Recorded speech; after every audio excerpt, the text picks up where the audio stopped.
Dia 13 de setembro. Santa Notburga, empregada. 1313. Rothenburg, pequena aldeia do Tyrol, é a terra natal de Notburga. Os pais eram camponeses e educaram a filha no santo temor de Deus e na prática das virtudes cristãs. Notburga era um modelo de virtudes que devem ser o adorno da donzela cristã. Era principalmente a caridade e a bondade de coração que todos nela admiravam e que tanto a fazia adiantar-se na santidade. Tendo 18 anos, empregou-se a serviço dos senhores de Rothenburg, e nessa colocação pôde satisfazer como satisfez os desejos ardentes de socorrer os doentes, os pobres e necessitados. Os amos, o conde Henrique e sua mulher Jutta, ambos muito piedosos, davam-lhe ampla liberdade para exercer a nobre missão de esmolar. As esmolas que a fiel empregada distribuía cotidianamente atraíam as bênçãos do céu sobre a família. A esmola material de Notburga unia sempre a espiritual, a palavra consoladora, o conselho prático, a exortação que fazia aos pobres, andarem sempre na conformidade com a santa lei de Deus.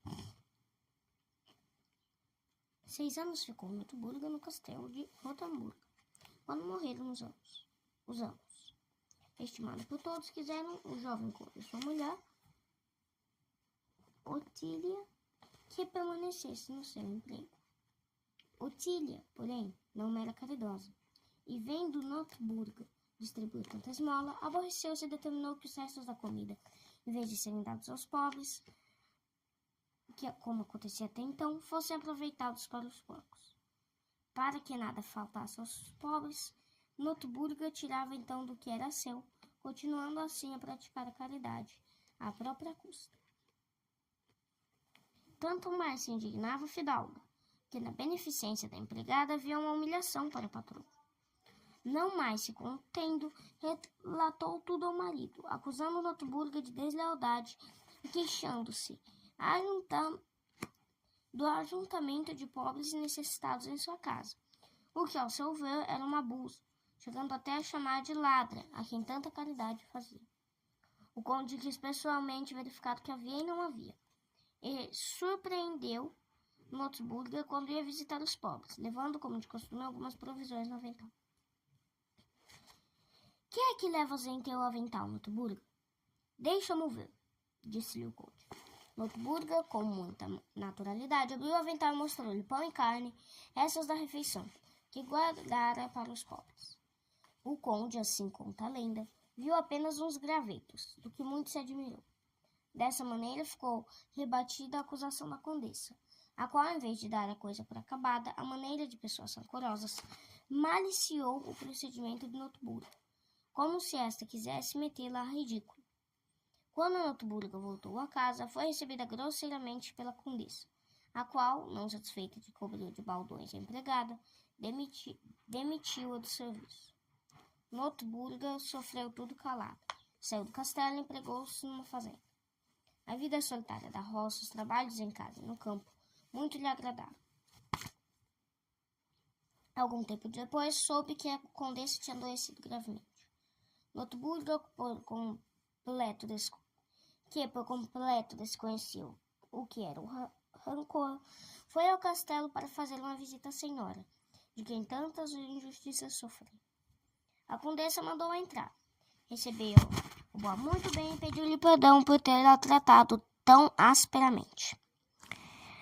Notburga comoveu-se com a triste condição em que achara a antiga patroa e tornou-se-lhe fiel enfermeira, até que a morte a livrou dos padecimentos. Morta a condessa, Notburga voltou ao serviço do campo. Aconteceu que, na tarde de um dia, que era um sábado, Notburga, ao toque do Ângelus, como era de costume, quis dar por terminado o trabalho. Fora essa condição sob a qual se empregara, de poder dispor do tempo depois do Ângelus e nas vésperas dos dias santos. O feitor insistiu para que naquele dia fosse cortado todo o cereal que estava no campo.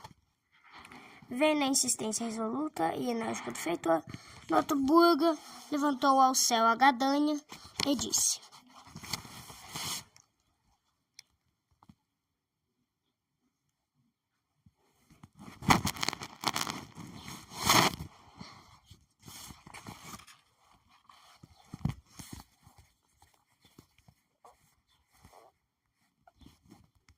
esta gadanha há de decidir a questão. Retirando a mão, a foice conservou-se suspensa no ar. Ao ver tal maravilha, o feitor pediu perdão à donzela e prometeu doravante respeitar o contrato e não mais exigir trabalho depois do Ângelus. O conde Henrique sofreu ainda muitas outras contrariedades, e os infortúnios vieram-lhe uns sobre os outros. O maior foi a inimizade do irmão, Sigefredo, que lhe invadiu o território, devastando. O conde lembrou-se então de Noturburga e das injustiças que lhe foram feitas, dos maus tratos que lhe tinha sido objeto, atribuindo a má sorte a essa circunstância. Pessoalmente foi ter com a donzela, convidando-a e pedindo-lhe que voltasse ao castelo, sob a garantia de se lhe dar da liberdade no exercício das obras caritativas. Noturburga atendeu ao pedido do conde e sua volta a Rotemburgo deu aos habitantes muita alegria. A segunda esposa do conde era, como Noturburga, uma verdadeira mãe para os subalternos. Era visível como pela volta de Noturburga ao castelo, para lá voltaram a paz e a concórdia. Sigefredo, à insistência dela, reconciliou-se com o irmão e chegou a gozar de grande prestígio.